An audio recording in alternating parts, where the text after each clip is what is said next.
Les habla Rafael Arraiz Luca y esto es Venezolanos, un programa sobre el país y su historia.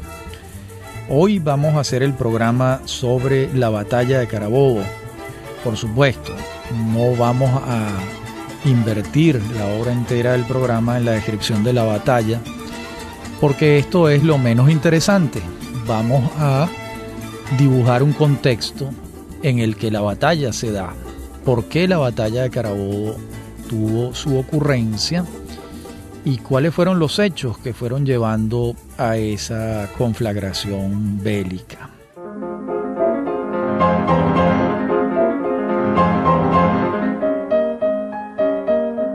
Lo primero que hay que recordar es que esta no fue la última batalla que hubo en Venezuela, cosa que comúnmente se cree.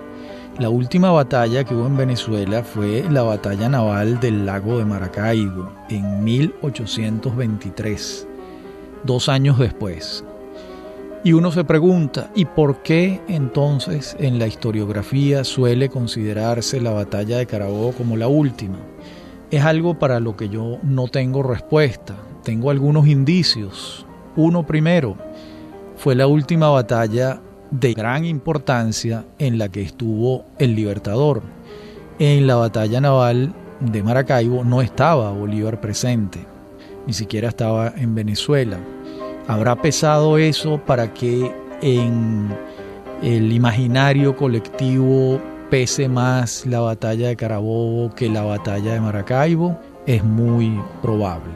Hay otro hecho que también abona la tesis de señalar la batalla de Carabobo como la última, y es que ciertamente las fuerzas en tierra de los realistas quedan muy disminuidas después de la batalla de Carabobo. No así las fuerzas navales, que son las que van a tener el encontronazo en el lago de Maracaibo. De modo que esos son dos indicios que nos conducen a creer que por ese motivo se ha privilegiado la batalla de Carabobo por encima de la de Maracaibo como la última que ocurrió en Venezuela. Por supuesto, no fueron las últimas en el continente suramericano, porque la batalla de Ayacucho, que sí es la última de gran envergadura, es de 1824, y esta sí fue la última en la que los restos de un ejército español se encontró guerreramente con el ejército patriota. El contexto en el que vamos a ir avanzando hacia la batalla de Carabobo pudiéramos ubicarlo en el Congreso de Angostura en 1819. Recordemos que para el momento en que Bolívar reúne el Congreso de Angostura, la ristra de fracasos de la causa patriótica había sido considerable. No solo los había vencido Boves, sino que había llegado con un ejército grande, Pablo Morillo, en 1815, y el destino de la causa patriótica en esos años fue bastante oscuro. Y bueno, Bolívar, entre otros destinos, les tocó el exilio en Haití y en Jamaica. Pero en 1819 podemos decir que comienza a sonarle la flauta al proyecto bolivariano. No solo se reúne el Congreso, donde Bolívar pronuncia su célebre discurso y se reconstituye la República de Venezuela sobre la base de una nueva constitución. Voy a leerles un fragmento del discurso porque es un fragmento importante. Dice Bolívar: la continuación de la autoridad en un mismo individuo frecuentemente ha sido el término de los gobiernos democráticos. Las repetidas elecciones son esenciales en los sistemas populares, porque nada es tan peligroso como dejar permanecer largo tiempo en un mismo ciudadano el poder. El pueblo se acostumbra a obedecerle y él se acostumbra a mandarlo, de donde se origina la usurpación y la tiranía.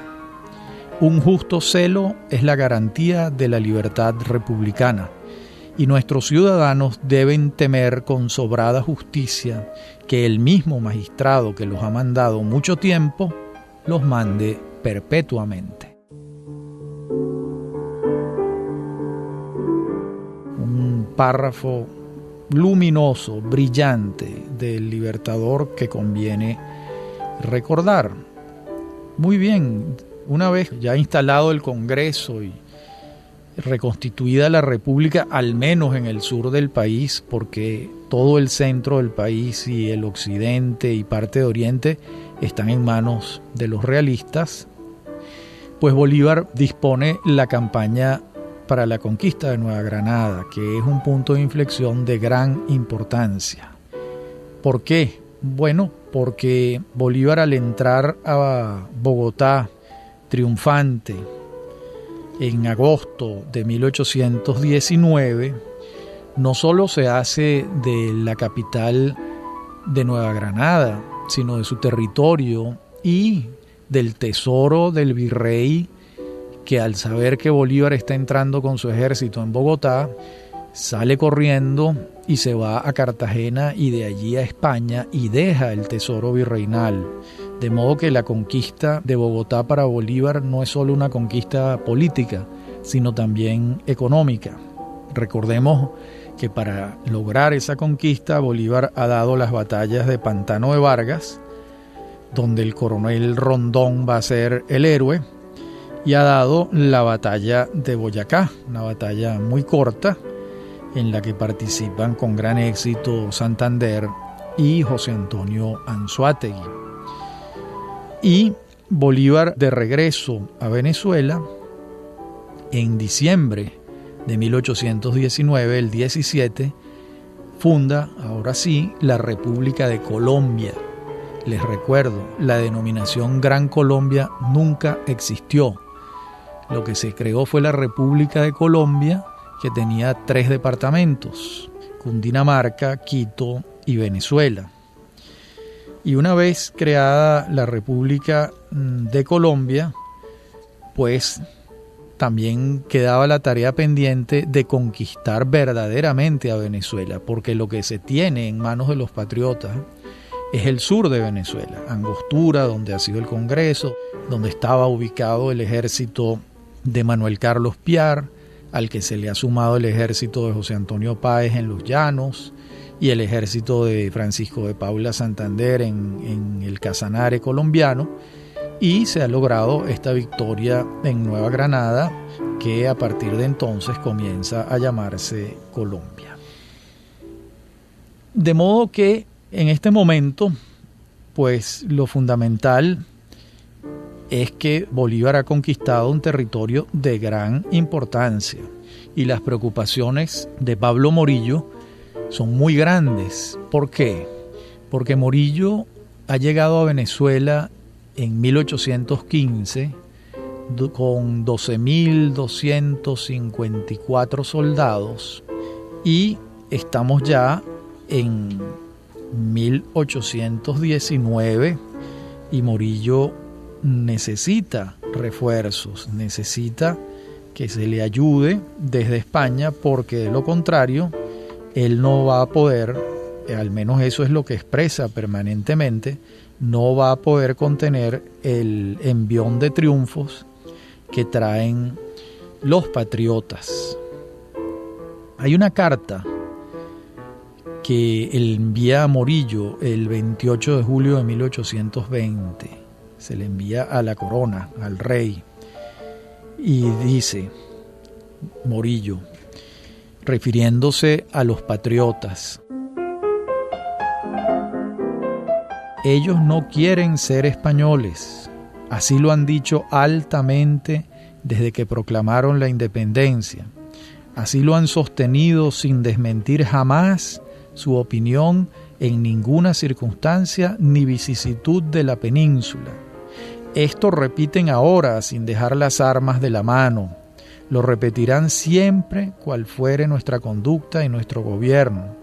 La absoluta independencia o la guerra es el solo arbitrio que nos dejan a escoger. Estaba muy claro Morillo, y esta carta se explica porque en la península, en España, no tenían esta misma claridad. Morillo, para el momento en que escribe la carta, tiene 5 años aquí. Entiende perfectamente lo que está ocurriendo, conoce los hechos en el lugar, in situ, conoce la psicología de sus adversarios, sabe de la ferocidad de los patriotas por defender sus causas y tiene que explicarle al rey que o le manda un ejército de refuerzo o no va a haber manera de que se contenga esta fuerza de los patriotas. Es por ello que el rey atiende estas solicitudes de Pablo Morillo y ordena que se reúna en Cádiz un ejército que va a ser enviado a América a reforzar a Pablo Morillo y a contribuir con la consolidación del Imperio Español en América.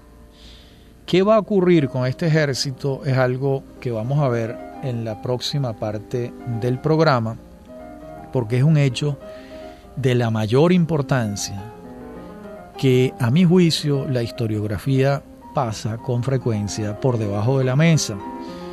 ¿Por qué lo pasa por debajo de la mesa? Porque tiene una incidencia determinante en el resultado de la guerra, y esa incidencia determinante no está vinculada con un episodio heroico, sino con una decisión que ocurre en España que favorece enormemente a la causa patriótica, sin que la causa patriótica haya sido protagonista de ese hecho. Es por ello que la historiografía suele silbar para los lados o minimizar la importancia de un hecho tan grande como la famosa rebelión de Rafael de Riego en Cádiz el 7 de marzo de 1820. Eso lo vamos a explicar en la próxima parte del programa. Ya regresamos.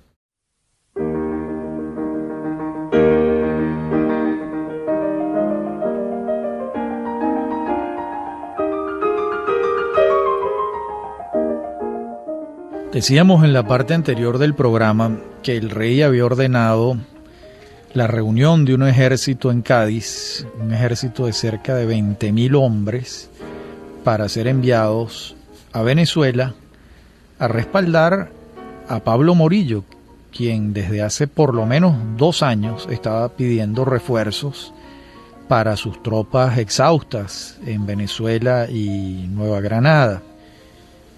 ¿Qué ocurrió? Bueno, que esas tropas acantonadas allá conocían el cúmulo de calamidades que pasaban los soldados enviados con Morillo en 1815, conocían sus destinos, sus vicisitudes, y no estaban dispuestos a correr la misma suerte, y es por eso que abortan el viaje, pero no lo abortan diciendo simplemente no vamos, sino que Riego, el general, propone que se respete la Constitución de Cádiz de 1812 y que Fernando VII entre por el aro de esa Constitución.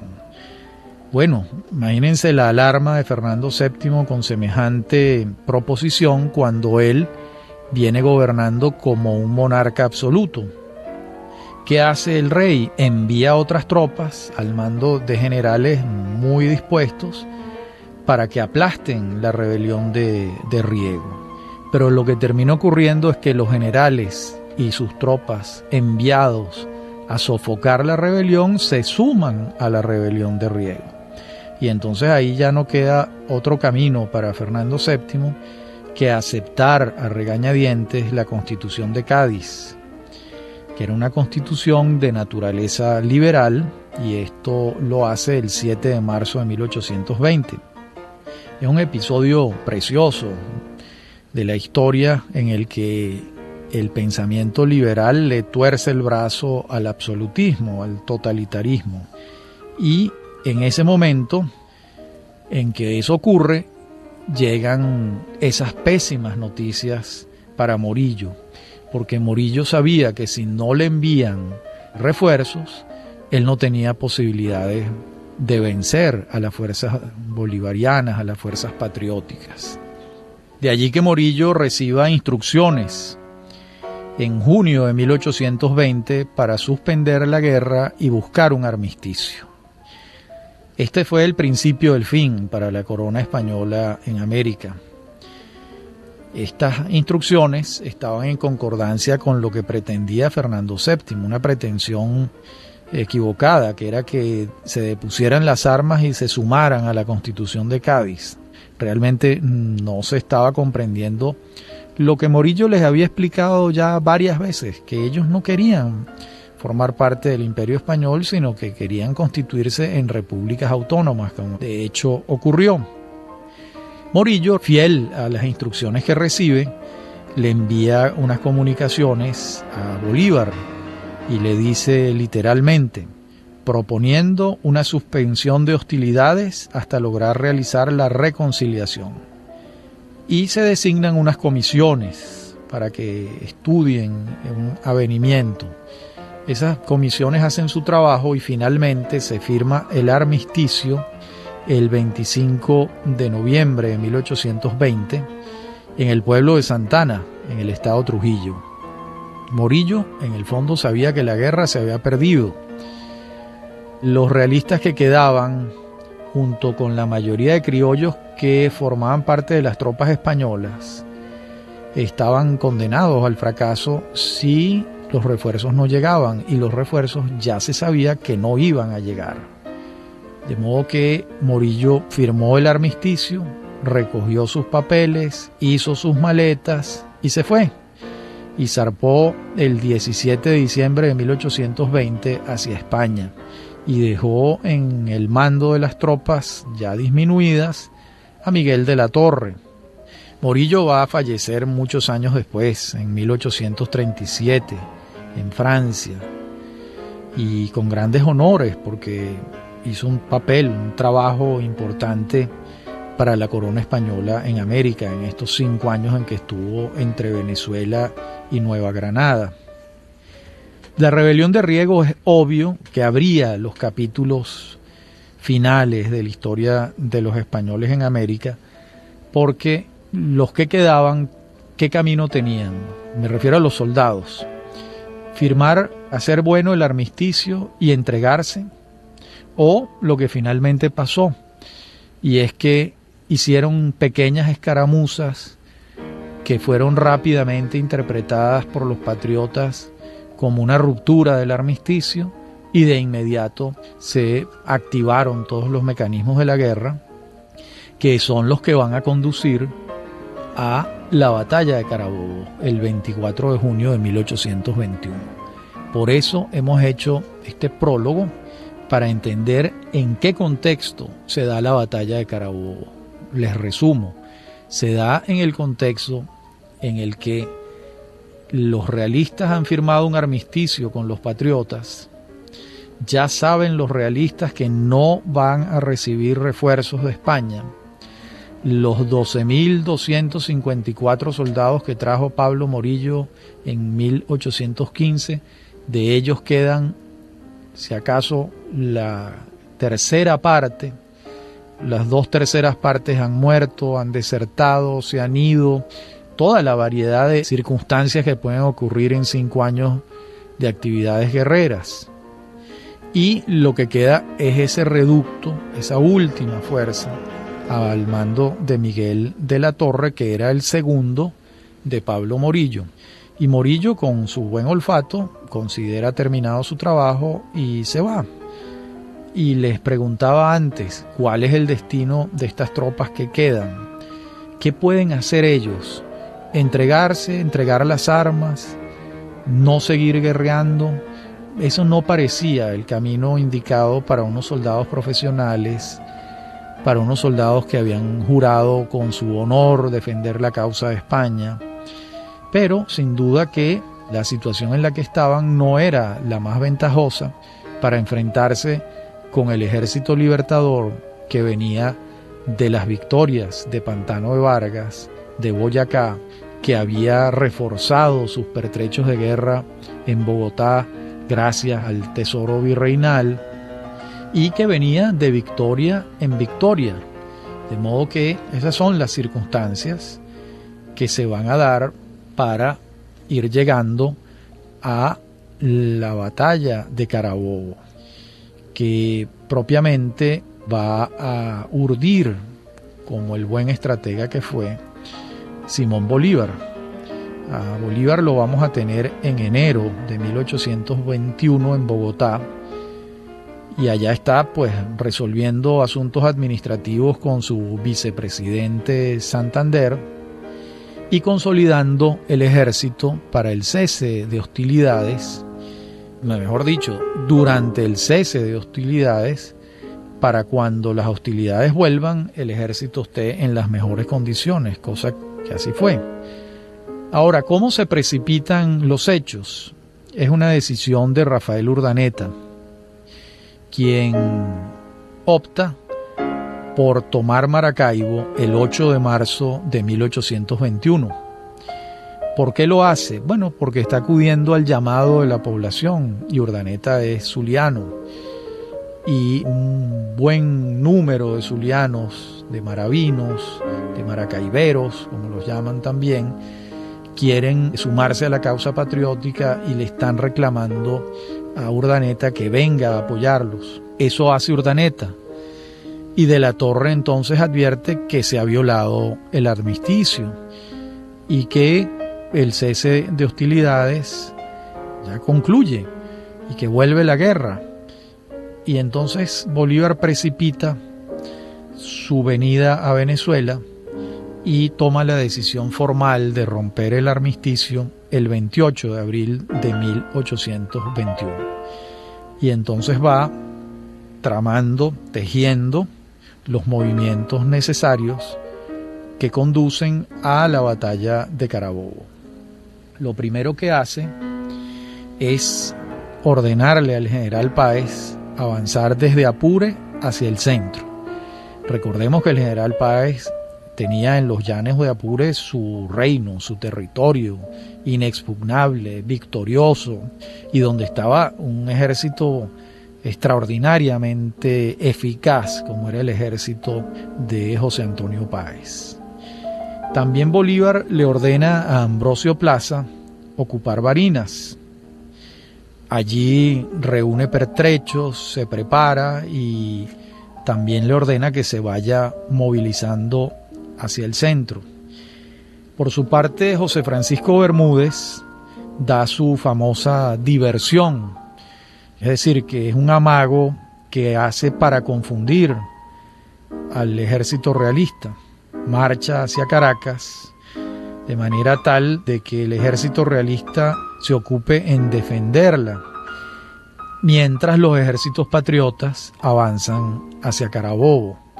Es una manera que encuentran dentro de la estrategia militar de ocupar al ejército realista en la defensa de Caracas y dejar el campo libre para que los otros factores del ejército avancen hacia el campo de Carabobo.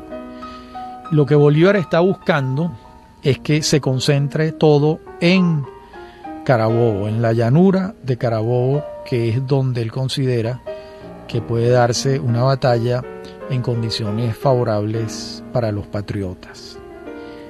Todos estos movimientos que se vienen dando, incluido el de Urdaneta, que también se desplaza hacia San Carlos y Carabobo, van a conducir a que la batalla tenga lugar al amanecer del 24 de junio de 1821.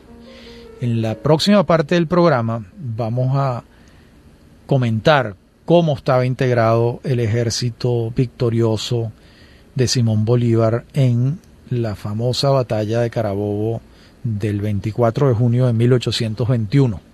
Ya regresamos.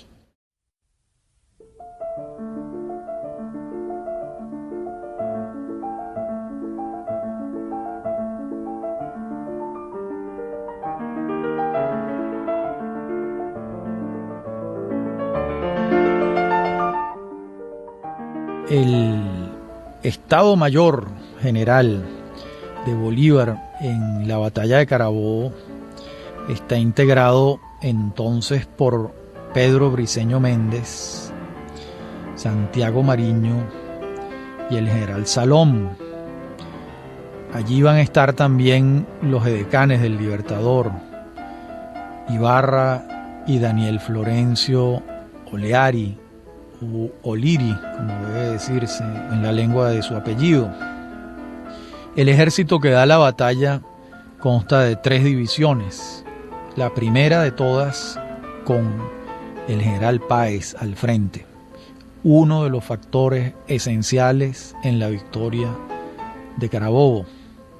En la segunda división está Cedeño, Manuel Cedeño, y la tercera división la encabeza Ambrosio Plaza. Los batallones y las brigadas van a estar al mando de Ferriar, que es el británico, de Conde, Rangel, de las Heras, Flegel, Gravete, Manrique, Sandes, Vélez, Uslar y Arguíndigue. Mueren en combate, lamentablemente, Cedeño y Plaza. También mueren el legendario Pedro Camejo, muere Bruno, muere Olivera y muere Arias, y muere Ferriar y Scott, los británicos. También mueren Mellao y Valero, y son heridos de gravedad los coroneles José Manuel Arraiz, Abreu Elima, el brasileño, Martín, entre otros coroneles. Por el sector realista va a estar al frente de la Torre, secundado por Morales y Montenegro Colón. Por cierto, la mayoría de los soldados son venezolanos, porque de los que llegaron con Morillo en 1815, como dijimos antes, ya quedan pocos. El ejército realista tiene alrededor de 5.000 efectivos. El ejército patriota, dependiendo del autor al que citemos, va a tener un número de soldados u otro. Nosotros creemos que el número aproximado más certero es alrededor de 7.000 efectivos. Bueno, la victoria de los patriotas fue completa. Los restos del ejército realista salen corriendo hacia Puerto Cabello y son perseguidos por Rangel. Se refugian en el castillo de Puerto Cabello y allí, acuartelados, resisten. También hay que señalar que después de esta gran batalla van a ocurrir alrededor de 60 enfrentamientos bélicos menores con los restos de ese ejército que van quedando por allí y van resistiendo los embates de partes del ejército patriota también. Volvamos a la pregunta inicial: ¿por qué, si no fue la última batalla, la de Carabobo es considerada como tal? Bueno, voy a abonar otros argumentos a los que señalé al principio del programa. Los otros argumentos es porque las posibilidades de los realistas de recuperarse después de esta batalla eran prácticamente inexistentes. Quedaban fragmentos de su ejército que van a quedar resistiendo hasta 1823, como veremos luego. De modo que el corazón del ejército español en Venezuela es verdaderamente derrotado en Carabobo. El otro argumento que ya señalé es que fue la última batalla en la que Bolívar estuvo presente en Venezuela. Pero por otro lado, lo cierto es que los realistas que quedan insisten hasta que ocurren los dos hechos finales, como son la batalla del lago de Maracaibo y cuando José Antonio Páez obliga a De la Calzada, el español, a capitular en Puerto Cabello. Esos dos hechos, tanto la batalla naval de Maracaibo como la capitulación de La Calzada en Puerto Cabello, son de 1823 y son hechos que se desprenden de la batalla de Carabobo de 1821. Por cierto, algo similar ocurre en Colombia con el tema de las batallas. No fue la batalla de Boyacá la última que hubo en el territorio de la Nueva Granada, pero sin embargo, esta fue la batalla central porque le abrió el paso a Bolívar y a su ejército hacia Bogotá y a la conquista del poder desde el corazón de Nueva Granada, como llamaba Bolívar a Bogotá. Entonces, no siendo la batalla de Boyacá la última, sí es la decisiva. No siendo la batalla de Carabobo la última, sí es la decisiva. Recordemos que en medio de la euforia por la victoria, Bolívar hace bueno lo que pautaba la ley de creación de Colombia del 17 de diciembre de 1819. Me refiero a la reunión de un congreso en una ciudad equidistante, y esa ciudad fue Cúcuta. Y el Congreso va a reunirse el 30 de agosto de 1821, en medio de las victorias bolivarianas y con todo el viento a favor de Bolívar. Ese Congreso es el que redacta la Constitución de Cúcuta de 1821, una constitución con un espíritu centralista similar al de la Constitución de Angostura de 1819. Aquí Bolívar ya está cercano o iniciando el camino de su apogeo, de su cúspide. Parte de su ejército se va con él hacia el sur, a la conquista del sur. La conquista del sur, me estoy refiriendo a la conquista de Ecuador y de Perú, donde el personaje bélico central va a ser a quien Bolívar llamaba el hombre de la guerra, que es el mariscal Sucre. Allí entonces se dan pues las batallas de Bomboná, de Pichincha, el 24 de mayo de 1822. Se da finalmente la batalla de Ayacucho, cuando es derrotado el último ejército grande que les queda a los españoles en América, el ejército del virrey del Perú. Es interesante ver cómo estaba formado el ejército patriota comandado por Antonio José de Sucre. Fíjense, el mariscal, bueno, todavía no era mariscal, es posterior a la victoria, por supuesto. Sucre contaba con como jefe del Estado Mayor a Agustín Gamarra, que era peruano, y como jefe de la caballería a Guillermo Miller, uno de los ingleses que había venido con la Legión Británica. Al frente de las tres divisiones estarían José María Córdoba, un neogranadino paisa de Medellín, José de la Mar, que nació en Cuenca, Ecuador, pero se consideraba peruano, y el jefe de la tercera división es un venezolano, Jacinto Lara. De modo que fíjense qué interesante cómo las divisiones estaban en manos de un neogranadino, de un peruano y de un venezolano. Casual o no, estas nacionalidades representaban el mismo crisol de toda la guerra de independencia, incluso en varias de las gradaciones de su importancia, y hay que mencionar también a los ecuatorianos. Por su parte, los realistas en Ayacucho estaban comandados por el virrey José de la Serna. El comandante de caballería era Valentín Ferraz, el jefe del Estado Mayor José de Canterac, y los jefes de divisiones eran Jerónimo Valdés, José Antonio Moret y Alejandro González Villalobos. La batalla de Ayacucho dura hora y media y el triunfo de los patriotas es contundente. Le propinan alrededor de 1.800 muertos a los españoles, cerca de 2.000 prisioneros y más de 600 heridos. Y esto condujo a la capitulación que se le requiere a Canterac. Y Canterac, por cierto, la firma, ¿no?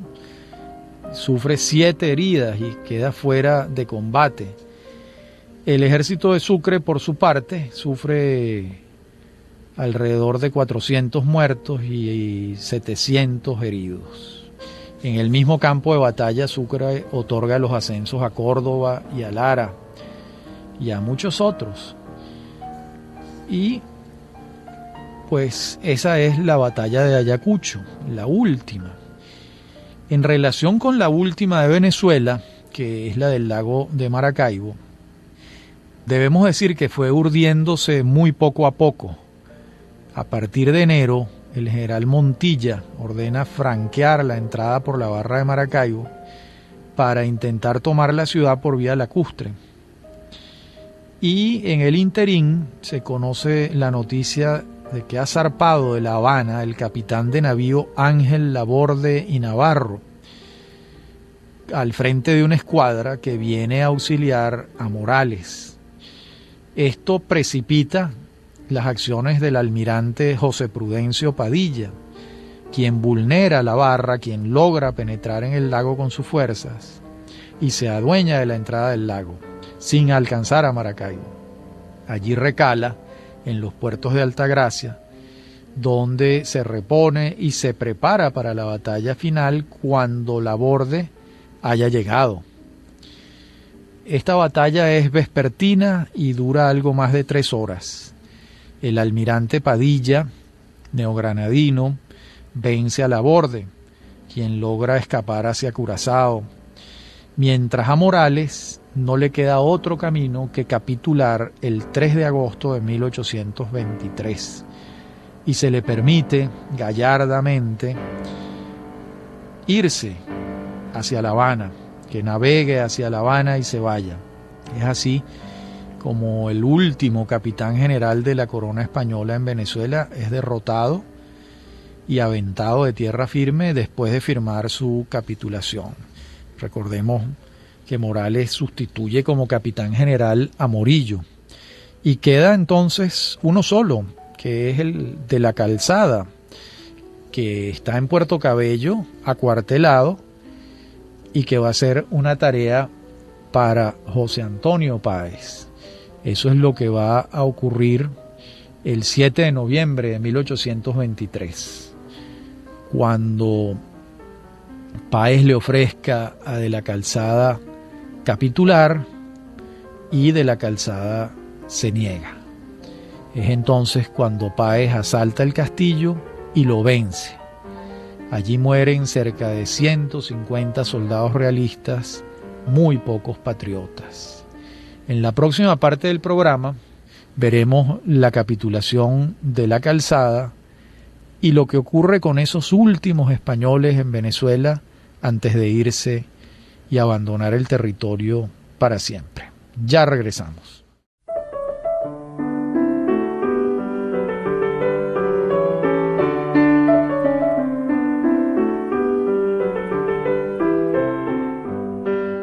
Decíamos en la parte anterior del programa que Páez le ofrece capitular a De la Calzada, no acepta y finalmente De la Calzada capitula, pero ya vencido.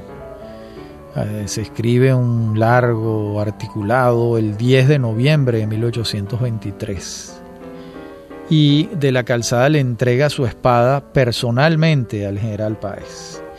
En ese hecho de gran fuerza simbólica ha terminado la guerra en el departamento de Venezuela de la República de Colombia. Se baja la bandera del asta, la bandera española por supuesto, De la Calzada es hecho prisionero y se le libera a comienzos de 1824 cuando viaja de Puerto Cabello a La Habana. Se entregaba en ese momento el último jefe realista con sus soldados. De ahora en adelante, los asuntos venezolanos, los asuntos del departamento de Venezuela, van a ser civiles, aunque en manos de un jefe militar, cuya supremacía muy pocos discuten, José Antonio Páez. Estos años que vienen van a ser los de Bolívar en su faceta civil, un ámbito para el que su formación es menos pulida, menos acendrada que en el campo militar. Son años de grandes problemas para el Libertador y para su proyecto centralista. Su pensamiento va a quedar expresado en la Constitución de Bolivia de 1826, constitución que va a redactar él personalmente. Para Venezuela serán los años de la consolidación de Páez como cabeza visible de la negativa venezolana al proyecto bolivariano de Colombia. A partir de 1826, con la Cociata, el mismo año de la aprobación de la Constitución de Bolivia, van a comenzar los movimientos separatistas que finalmente van a cuajar en 1830.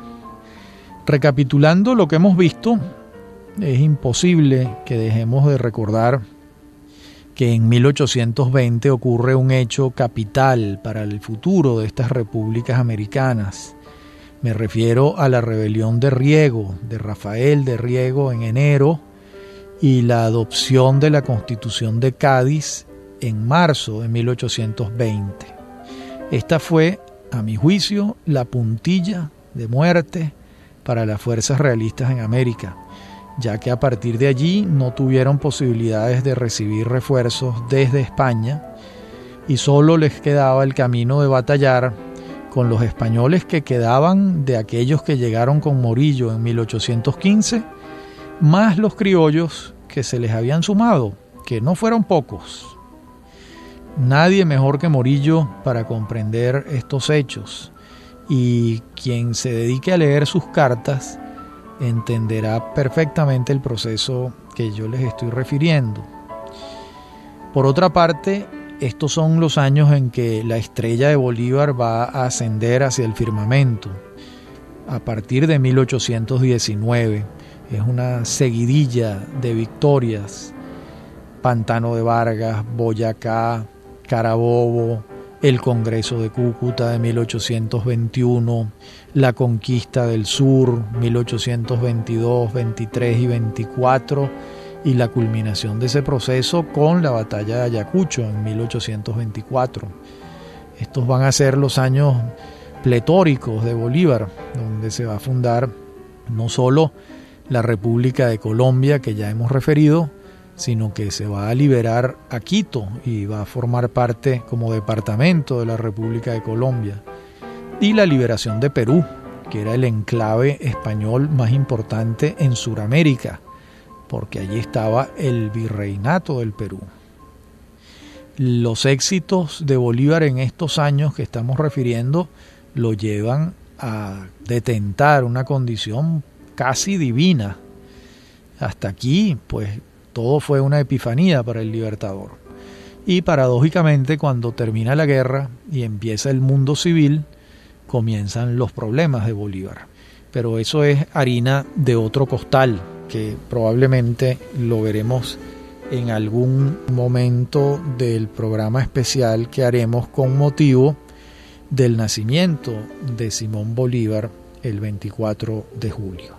Este es el contexto en el que ocurre la batalla de Carabobo, lo que significa, recordemos que hemos hecho las aclaratorias de que no fue la última y tampoco fue el último jirón del ejército realista el que queda en los campos de Carabobo, sino aquel que se rinde en Puerto Cabello en 1823. Y la última batalla va a ser la batalla naval del lago de Maracaibo, también en 1823.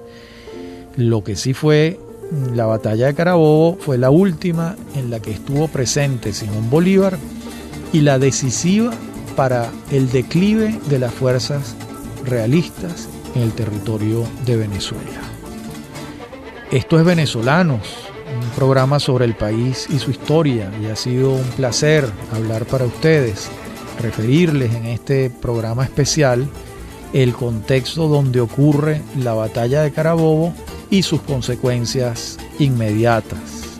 Me acompañan en la producción Mary Sosa y Víctor Hugo Rodríguez, en la dirección técnica Víctor Hugo Rodríguez y Fernando Camacho, y a mí me consiguen en mi correo electrónico rafaelarraiz@hotmail.com, en Twitter @rafaelarraiz, en Facebook Estos programas los consiguen en la página web unionradiocultural.com. Desde cualquier lugar del mundo y a cualquier hora pueden escucharlos. Y no queda sino despedirnos y manifestarles como siempre que ha sido un gusto hablar en voz alta para ustedes.